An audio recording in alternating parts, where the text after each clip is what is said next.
Lindsay Smith from Remax Jazz. Welcome to another segment of Friday Morning Coffee. This is my weekly update for the local community, Whitby, Oshawa, Curtis, and Bowmanville, and to give a little bit of information on some of the local goings-on for the real estate market. Today I wanted to talk a little bit about a couple of pieces of property that I sold recently. One this week and the other one a few years ago. The one that I sold this week was a parking space, and a lawyer that I've worked with for years had called me and she said she wanted to buy a parking space in her condo building so she'd have two spaces.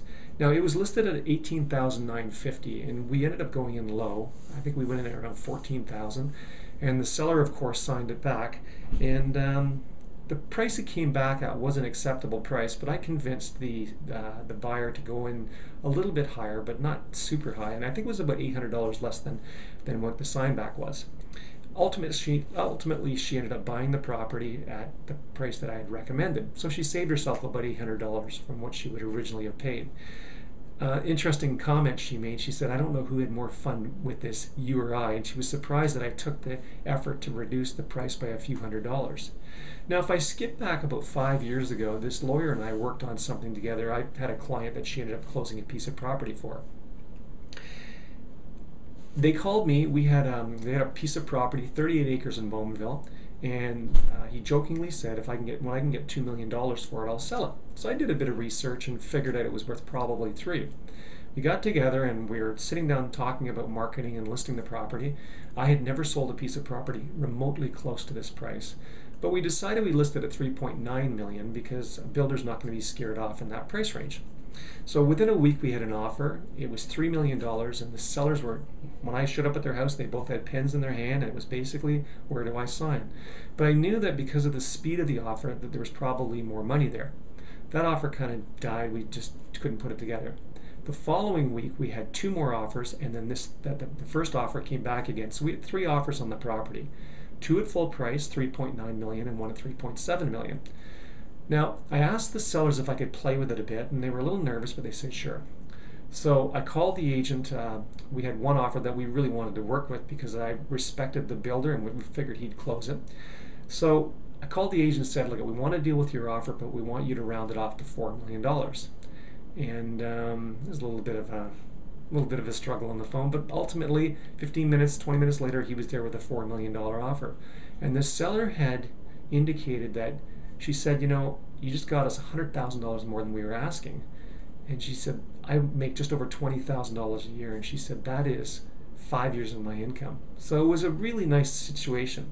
So what it did, it caused me to think this. I was thinking afterwards, okay, this week, if I couldn't sell real estate, if I lost my real estate license and I had to hire an agent either to help me buy a house or help me sell a house, what were the qualities I would look for? For a seller, if I was looking to sell a house, negotiating skills would be one of them. Marketing skills would be another. How to market the property, both online and offline. Product and neighborhood knowledge. Understanding, why is my house worth what it's worth? Why isn't it worth more? The one next door sold for this. So being able to interpret the market, and the ability to take the property listing and network it to the other agents. Now, if I was hiring an agent to sell me a property, negotiating skills would be the number one of them. Number two would be ability to figure out what I'm looking for. So they wouldn't have to drag me through 1,000 houses. They could shortlist what I was looking for to make it so that most of what I'm going through would be something I could consider. Contract skills, making sure I'm protected as a buyer, that I'm not going to get myself into trouble with the contract. And banking, being able to get me pre-qualified and understanding the mortgage market. So if I look at the buyer and the seller agent, there's one common skill I believe is the most important, and that's the skill to negotiate, the ability to negotiate. I've been selling real estate for 24 years. Negotiating skills don't happen overnight. I remember when I was 1, 2, and 3 years in the business, I certainly didn't have the negotiating skills I have now. If I go back to that property that I got $100,000 more than asking, I would have been scared to death 2 to 3 years into this business. I wouldn't have had the confidence to be able to send an offer back at $3.9 million expecting we're going to get $4 million. That's the thing. So when you go to hire an agent, you're going to figure out whether you hired the right agent or whether the person can negotiate at a high level. Unfortunately, it may not work out. You may find out that they can, you may find out that they can't, but that will kind of ravel as you move through your buying and selling process.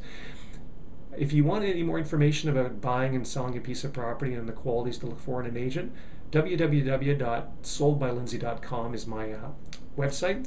There's a plethora of information on there. There's lots of information that you can poke through, and otherwise you can give me a call at 905-434-5222. That's my office, and again, that's 905-434-5222. Have a great day.